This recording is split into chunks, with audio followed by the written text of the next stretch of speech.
여기가 기계식 키보드 창고요. 이미 알고 왔잖소. 천천히 살펴보소. 이건 310만원짜리인데 한번 쳐보겠소. 아이 별론데. 더 깐지나는 거. 이거는 정말 안 꺼내려고 했는데 손님이니까 드리는 겁니다.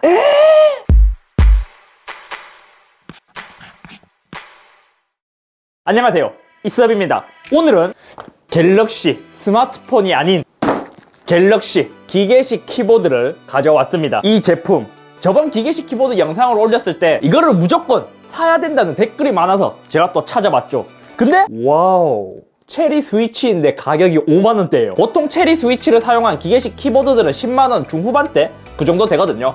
뭐 10만원 초반대도 있고 10만원 아래대도 있긴 한데 쓸만한 체리식 기계식 키보드를 구입하려면 10만원 이상은 줘야 돼요. 하지만 이 제품은 5만원대, 이번에 거의 50% 정도 세일을 했더라고요. 그래서 본품은 한 11만원대 정도 하지만 저는 이 제품을 58,900원에 구입했습니다. 갤럭시라고 하면 많은 분들이 삼성전자의 갤럭시를 떠올릴 거예요. 근데 완전히 다른 브랜드예요. 지금 보고 있는 갤럭시 브랜드는 PC, 게이밍 쪽에 특화된 그런 부품을 만드는 곳입니다. 제가 구입한 모델은 갤럭시 호프 게이밍 그리고 체리 스위치의 갈축을 사용하고 있습니다. 이 제품은 총 3가지의 제품이 있어요. 모두 체리 스위치인 건 동일하지만 청축과 갈축 그리고 갈축이지만 풀 LED 백라이트가 들어간 모델이 있습니다. 특이하게 국내에서 판매하는 제품이지만 한국어는 전혀 단 1도 없어요. 아마 수입해서 온 제품인 것 같은데 좋은 점이라면 이렇게 모두 밀봉이 되어 있네요. 사실 여기 좀 찢겨지긴 했지만 DP 제품이라서 싼 게 아니에요. 제가 처음에 받았을 때는 깔끔했는데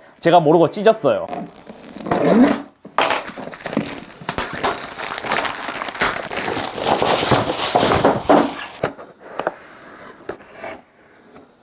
사용 설명서가 있지만 따로 한국어는 없네요. 그리고 기계식 키보드 좀 뭔가 고급스럽게 천에 쌓여 있네요. 오!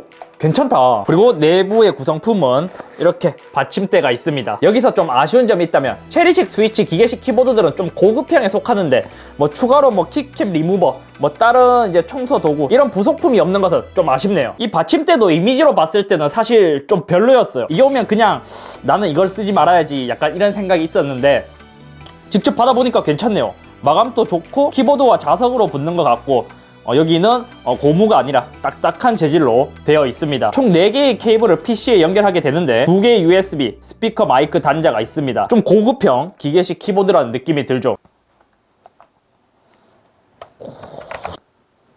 일단 이렇게 받침대가 양쪽에 2개 있습니다. 이 받침대는 1단계로만 조절이 가능하고 약간 품질은 레오폴드의 받침대와 비슷한 느낌이 드는데 다만 받침대 조절이 하나만 가능하다는 것. 갤럭시 기계식 키보드의 장점이라면 이렇게 2개의 USB와 스피커 마이크를 입력할 수가 있습니다. 보통 이런 거는 고급형 기계식 키보드에서 볼 수 있어요. 10만원 초반대에서는 좀 보기 힘들고 10만원 중반대로 넘어가야 볼 수 있는데 저는 커세어에서 이런 제품을 봤거든요.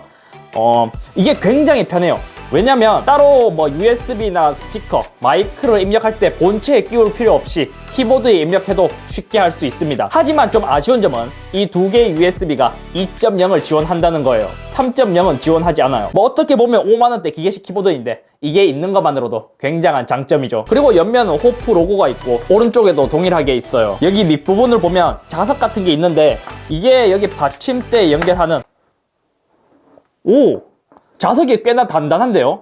쉽게 안 떨어져요. 진짜 쉽게 안 떨어지는데? 이 정도는 힘을 줘야 떨어집니다. 일단 받침대는 떼어내도록 할게요. 받침대가 편하기는 하지만 개인적으로 받침대는 제 스타일이 아닙니다.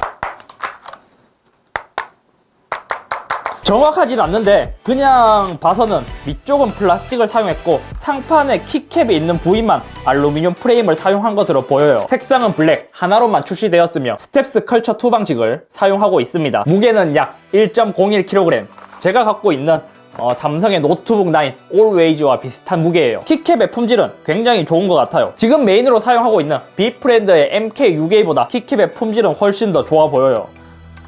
부드럽게 되게 고급진 느낌이 들고 이 제품은 영문으로만 되어 있습니다. 저는 개인적으로 영문 키보드를 선호해요. 그래서 맥북 프로를 구입할 때도 영문으로 구입했어요. 또 저가형 키보드의 특징이라면 이런 영문이나 한글 각인의 폰트가 저는 마음에 들지 않았거든요. 근데 이거는 깔끔하게 영문 폰트가 제 마음에 드네요. 그리고 특별히 LED를 표시하는 것은 이렇게 방향키 위에 있고 또 개인적으로 정말 좋아하는 버튼이 들어가 있어요. 이게 의외로 굉장히 편해요. 저는 이런 기계식 키보드에 뭐 멀티미디어 키가 있어도 뭐 펑션을 누르고 이걸 누르고 하는 게 너무 귀찮아서 사실 거의 안 쓰거든요. 근데 이거는 굉장히 진짜 편해요. 이 돌아가는 휠의 품질은 그렇게 좋지 못하네요. 커세어의 휠을 쓰다가 이걸 쓰면 커세어가 굉장히 고급진 느낌이구나 딱 느낄 수 있는 그 정도의 품질입니다. 이번에는 타건을 해볼게요.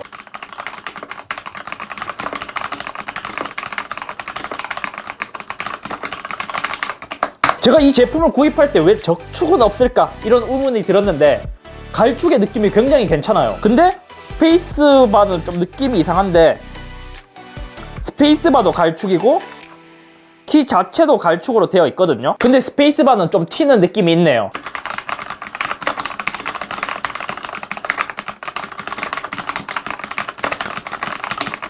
이거는 B프렌드 MK6A라는 모델입니다. 가격은 거의 20만원, 5만원대, 20만원대.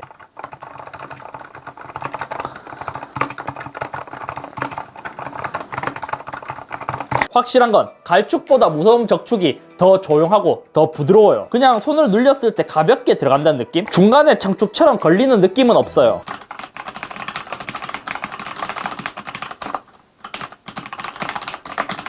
갈축은 뭔가 적축과 청축 사이 정도에 있는 그런 느낌이 듭니다. 이번에는 청축과 한번 비교를 해볼게요.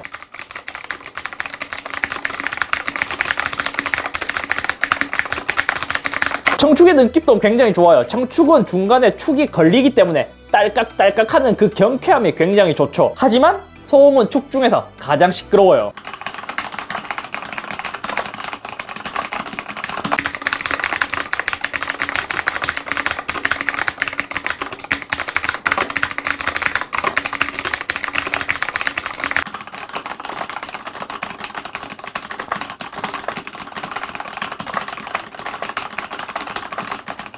청축의 느낌은 시끄럽고 적축은 너무 재미가 없다 이렇게 하시는 분들은 갈축을 추천드릴 수 있을 것 같아요. 다음은 LED를 살펴보겠습니다. 일단 LED의 모습은 확실히 영문 키보드 중심으로 만들어져서인지 깔끔합니다. 물론 이렇게 멀티미디어 키가 있는 부분에서는 모든 LED가 들어오진 않아요. 좀 반만 들어오는 느낌이 있고 이쪽 키캡 쪽은 굉장히 깔끔하게 들어오는 모습을 보여주죠. 와, 이 디테일이 굉장히 좋은 게 펑션 키를 누르면 멀티미디어 키를 쓴다는 의미인데 펑션 키를 누르면 멀티미디어 키만 불이 꺼져요.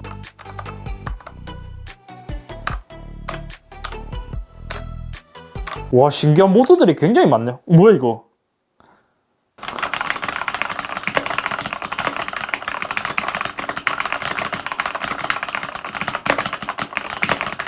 자, 이렇게 가성비가 쩌는 갤럭시 호프 기계식 키보드에 대해 살펴봤습니다. 제가 5만원대에 구입해서 큰 기대는 안 했는데 너무 좋은 것 같아요.